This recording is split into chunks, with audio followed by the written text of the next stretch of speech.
Welcome back to my channel edu learning. तो बच्चों, आज मैं आपको एक न्यू वीडियो के साथ लेकर आई हूँ और मैं कुछ दिनों के लिए सॉरी कहना चाहती हूँ बिकॉज मैं आपको रेगुलर वीडियो अपलोड नहीं कर पा रही थी और मुझे फीवर हो गया था, that's why now I am feeling good. तो बच्चों, आज मैं आपको हमारी क्लास 12th की फिजिकल एजुकेशन की बुक लेकर आई हूँ जिसमें हमारा इंपॉर्टेंट क्वेश्चन आंसर है फॉर बोर्ड एग्ज़ाम के लिए और एपिसोड 1 है। तो जितने भी हमारे 12 चैप्टर हैं तो मैं एपिसोड करके आपको ये वीडियो प्रोवाइड कर दूंगी और आशा करती हूँ कि मैं आपको रेगुलर वीडियो अपलोड करके प्रोवाइड करूँगी। चलिए तो नेक्स्ट चलते हैं, हम अपनी वीडियो को आगे बढ़ाते हैं। फर्स्ट क्वेश्चन आता है बच्चों आपका, योजना किसे कहते हैं और इसके उद्देश्य बताइए। तो बच्चों, इसमें हमारा आपको डेफिनेशन बताई गई है कि किसी भी उद्देश्य की प्राप्ति के लिए यानी हमारा जो गोल होगा उसे हम अचीव करने के लिए सोच समझकर जो भी प्लानिंग करते हैं उसे हम योजना कह लेते हैं। और अगर मैं आपको डेफिनेशन के अनुसार बताऊं तो किसी भी उद्देश्य की प्राप्ति के लिए सोच समझकर जो भी युक्तियाँ बच्चों ध्यानी युक्तियाँ बनाई जाती हैं वह समग्र रूप से योजना कहलाती हैं। इन एग्जाम्पल देखिए, जैसे आपके घर में कोई गेस्ट आने वाला है तो गेस्ट आने से पहले आपको अपने घर की सफाई करनी होगी और उन्हें कहाँ ठहराना है ये भी आपको प्लानिंग करनी होगी, क्या उनके खाने में बनाना है ये भी प्लानिंग करनी होगी। देन आपको इन सब चीज़ों की प्लानिंग करनी होगी। तो इसी अनुसार मैंने आपको एक डेफिनेशन प्रोवाइड करी है जो आप इजी तरीके से समझ सकें। आई होप आपको ये समझ आई होगी। देन हमारा नेक्स्ट है बच्चों, उद्देश्य बताइए योजना के। ये एग्ज़ाम पे बच्चों आपके 100% आ जाएगा एग्ज़ाम में, बोर्ड एग्ज़ाम में, ठीक है। तो इसका उद्देश्य देखिए बच्चे, अच्छा तालमेल होना यानी कि बैलेंस बना रहता है। अगर हम पहले से प्लानिंग कर लेते हैं तो हमें ज़्यादा हड़बड़ी नहीं होती किसी काम को करने से पहले। देन गलतियों की संभावना कम करने, यानी कि अगर हम पहले से प्लानिंग कर लेंगे तो बच्चों ये नहीं होगा कि हमसे कोई काम में गलती हो गई। और कार्य कुशलता को बढ़ावा देना, यानी कि कार्य करने की जो स्किल्स होती हैं, हमारी जो रफ्तार होती है वो बढ़ जाती है। और समय, धन तथा साधनों की बर्बादी को रोकना, यानी जितना भी हमारा टाइम होता है और जितनी भी मनी होती है तो उस टाइम हम इन्हें रोक सकते हैं प्लानिंग कर। दबाव को कम करना, यानी प्रेशर जो होता है एक तरीके का वो भी हम कम कर लेते हैं योजना बनाकर, और खेल के परफॉर्मेंस में हम इसे बेटर कर सकते हैं। नेक्स्ट चलते हैं, लीग टूर्नामेंट से आप क्या समझते हैं। तो बच्चों ये वह टूर्नामेंट है जिनमें टूर्नामेंट में आई सभी टीमें आपस में मैच खेलती हैं, यानी कि लीग टूर्नामेंट्स वो होते हैं जो ये वह टूर्नामेंट्स होता है जिनमें टूर्नामेंट्स में जितनी भी टीमें आ जाती हैं वो एक दूसरे के साथ मैच खेलती हैं। देन अगर कोई टूर्नामेंट्स में टीम हार जाती है तो वो बाहर नहीं करी जाती, वो खेल सकती है। और टूर्नामेंट्स का विजेता तथा उप विजेता सभी खेले गए मैचों के परिणाम के आधार पर चुना जाता है, यानी कि जितने भी वो मैच खेलता है उसके परिणाम के आधार पर ही वो घोषित होता है विजेता। आई होप बच्चों आपको लीग टूर्नामेंट अच्छी तरीके से समझ आया होगा। अगर मैं आपको इसे अपनी लैंग्वेज में बताऊं तो देखो, लीग टूर्नामेंट्स वो होता है जितनी भी टीमें होती हैं लीग टूर्नामेंट्स में, जितने भी खिलाड़ी आ जाते हैं, जितने भी खिलाड़ी टीम में आते हैं तो वो एक दूसरे के साथ आपस में मैच खेलते हैं। और अगर कोई हार जाता है तो उसे बाहर नहीं करा जाता मैच से, वो अंत तक उस मैच में बनी रहती है और बाद में वो जितने भी मैच खेलते हैं उसके आधार पर ही वो विजेता घोषित करते हैं। अब आता है टूर्नामेंट्स के प्रकार।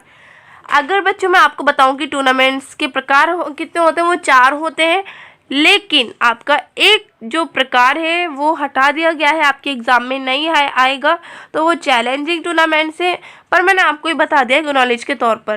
देखिए टूर्नामेंट्स 4 प्रकार के होते हैं। फर्स्ट है नॉकआउट टूर्नामेंट्स, और हमारा है लीग टूर्नामेंट्स और कॉम्बिनेशन टूर्नामेंट्स, देख चैलेंजिंग टूर्नामेंट्स। ये 4 हो गए, लेकिन आपका चैलेंजिंग टूर्नामेंट्स हटा दिया गया है। अब आता है हमारा टूर्नामेंट्स किसे कहते हैं। आपने ये सुना है और अभी पढ़ा था कि टूर्नामेंट्स वो होते हैं और टूर्नामेंट्स में जितनी भी टीमें आती हैं, लेकिन इसका मैन मतलब डेफिनेशन होती क्या है टूर्नामेंट्स की।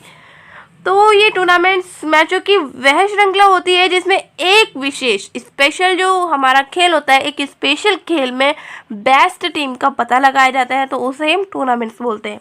तो लीग टूर्नामेंट्स के लाभ तथा हानि का वर्णन करो। अभी मैंने आपको बताया था कि लीग टूर्नामेंट्स कहते किसे हैं। तो लीग टूर्नामेंट्स वही था जिसमें सभी टूर्नामेंट्स में जितने भी खिलाड़ी आते हैं वो एक दूसरे के साथ मैच खेलते हैं, और जो अगर हार भी जाते हैं तो उसे बाहर नहीं करा जाता मैच से, वो अंत तक उस खेल में बना रहता है। तो इसकी हमें लाभ बतानी है और हानि बतानी है, यानी कि हमें बेनिफिट्स बताने हैं इसके और हानियाँ बतानी है। तो फर्स्ट मैं आपको इसके बेनिफिट्स बताऊँगी। देखिए टूर्नामेंट्स का आकर्षण अंत तक बना रहता है, यानी जितना भी हमारा आकर्षण होता है टूर्नामेंट्स में वो अंत तक बना रहता है, क्योंकि टीम जो होती है वो बाहर तो निकाली नहीं जाती, तो वो अंत तक उसमें बनी रहती है, तो इसकी वजह से वहाँ का आकर्षण भी अंत तक बना रहता है। अब सभी टीमों को खेलने का पूरा मौका मिलता है, ये नहीं कि टीम हार गई उन्हें बाहर कर दो, उन्हें दफ़ा कर दो, ऐसा नहीं है। यहाँ पर ऐसा है कि अगर वो हार भी गई हैं तो उन टीमों को बाहर नहीं करा जाता, टीम को हारने के बाद से भी टूर्नामेंट से बाहर नहीं किया जाता, यानी कि कोई टीम हार भी गई है तो उसे बाहर नहीं किया जाएगा, ये सबसे अच्छा है इस टूर्नामेंट में। और इसकी अगर मैं हानि बताऊं तो बच्चों इसमें हमारी जो मनी होती है, धन होती है, उसकी बहुत ज़्यादा ज़रूरत होती है, आवश्यकता होती है, और परिणाम जो है हमारे रिजल्ट जो है वो देर में आते हैं, लेट आते हैं, इट मीन्स, और समय जो है वो बहुत ज़्यादा लगता है, और खेल अधिकारी तथा खेल ग्राउंड की आवश्यकता अधिक होती है। आई होप बच्चों आपको ये क्वेश्चन समझ आ रहे होंगे। मैं आपको ये क्वेश्चन लेकर आई हूँ, ये 3, 4, 5 मार्क्स में आ जाएंगे आपके बोर्ड एग्ज़ाम में, लेकिन इसके लिए आपको प्रैक्टिस करनी पड़ेगी, इन्हें याद करने पड़ेंगे, इन्हें समझना पड़ेगा, क्योंकि बिना याद करे बिना समझे कुछ नहीं हो पाएगा आपका। मजाक कर रही हूँ, अगर आप समझेंगे तो हो जाएगा। देखिए नेक्स्ट चलते हैं, नॉकआउट टूर्नामेंट्स किसे कहते हैं। अब आ गया एक बात बताऊँ तो बच्चों, देखिए आपके एग्ज़ाम में पूछ सकता है एग्जामिनर की नॉकआउट टूर्नामेंट्स और राउंड रोबिन टूर्नामेंट्स में बच्चों अंतर बताइए, तो आप घबरा जाओगे कि राउंड रोबिन टूर्नामेंट्स कौन सा आ गया भाई। तो बच्चों अगर मैं आपको एक बात बता दूं कि राउंड रोबिन टूर्नामेंट्स अब लीग टूर्नामेंट्स को ही कहते हैं। नेक्स्ट क्वेश्चन है ना आपका, देखो राउंड रॉबिन टूर्नामेंट्स किसे कहते हैं, तो लीग टूर्नामेंट्स को राउंड रॉबिन टूर्नामेंट्स के नाम से भी जाना जाता है। तो आपके एग्जाम में आ जाएगा कि लीग नहीं आएगा उसमें करके, उसमें आ जाएगा राउंड रॉबिन टूर्नामेंट्स और नॉकआउट टूर्नामेंट्स में अंतर बताइए।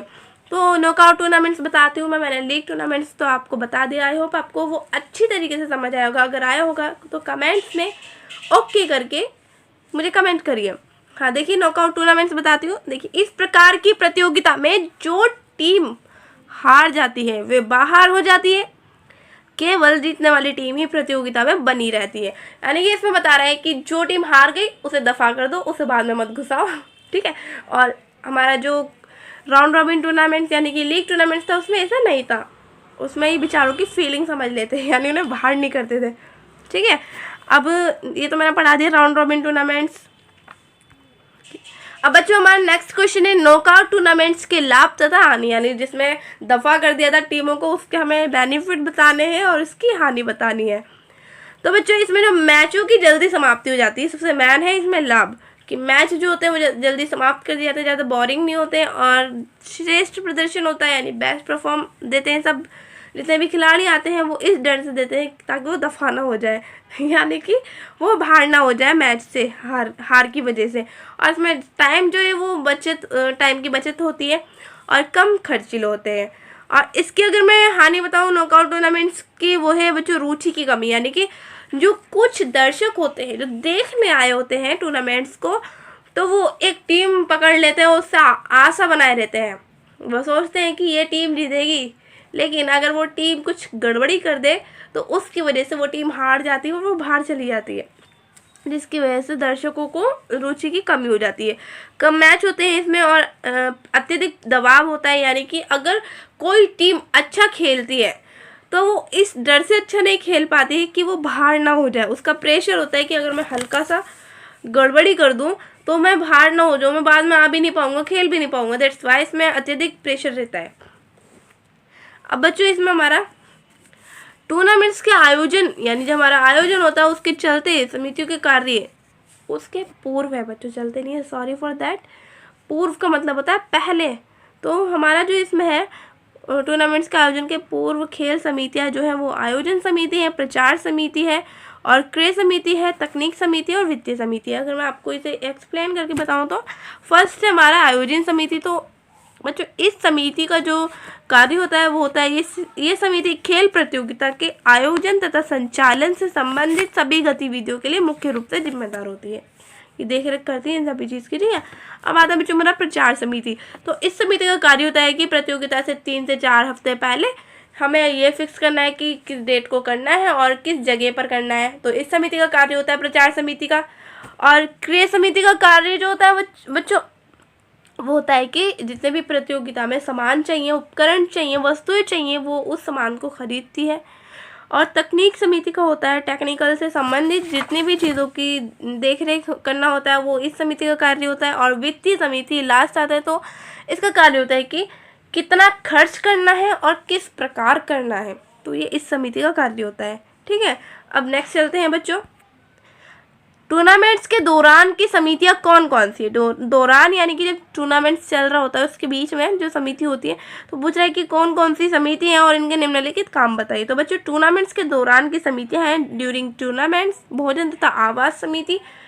भोजन तथा आवास समिति का मतलब होता है बच्चों, बताइए क्या होता है, पता होगा? हाँ देखिए बताओ।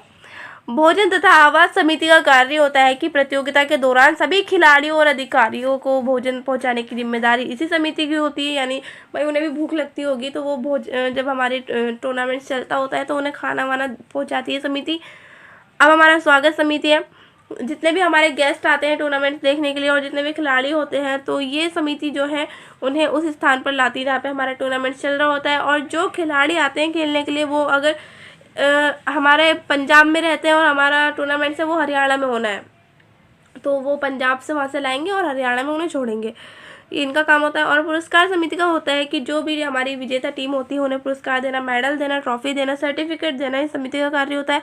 और प्राथमिक उपचार समिति का कार्य होता है कि प्रतियोगिता के दौरान अक्सर खिलाड़ियों को चोट लगती रहती है, भाई छोटी सी बात है, लगती रहती है। ऐसे समय पर चोटग्रस्त मतलब जो चोट लग जाती है जिस खिलाड़ी को, उसे जल्दी से जल्दी प्राथमिक चिकित्सा यानी फर्स्ट एड देना। और अगर चोट ज़्यादा गंभीर हो गई तो उसे तुरंत अच्छे डॉक्टर के पास ले जाना इस समिति की जिम्मेदारी होती है। लास्ट वाला था बच्चों समारोह समिति यानी सजावट तथा समारोह समिति। तो इसका जो कार्य होता है बच्चों वो होता है सजावट का कार्य प्रतियोगिता आरंभ होने से पहले ही कर लेते हैं। जितनी भी समितियाँ होती हैं उससे पूर्व टूर्नामेंट से तो वो सारा काम कर लेती हैं, लेकिन अगर कुछ कमी हो जाती है थोड़ी बहुत तो ये समिति वो देखभाल करती है उनकी। ठीक है,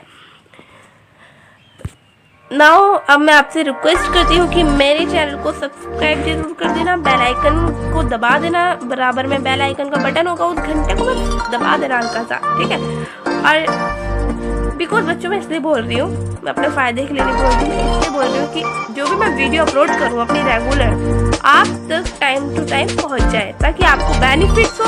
और अगर बेनिफिट्स लेना है तो मेरे चैनल को सब्सक्राइब करना पड़ेगा। और एक छोटी सी बात, अपने फ्रेंड्स को भी शेयर कर देना ताकि भाई उन्हें भी बेनिफिट्स हो और मुझे बहुत ज़्यादा मोटिवेशन भी मिले अगर आप मेरे चैनल को सब्सक्राइब करोगे और मेरे चैनल पर या मेरी वीडियो पर अच्छे अच्छे कमेंट्स करोगे।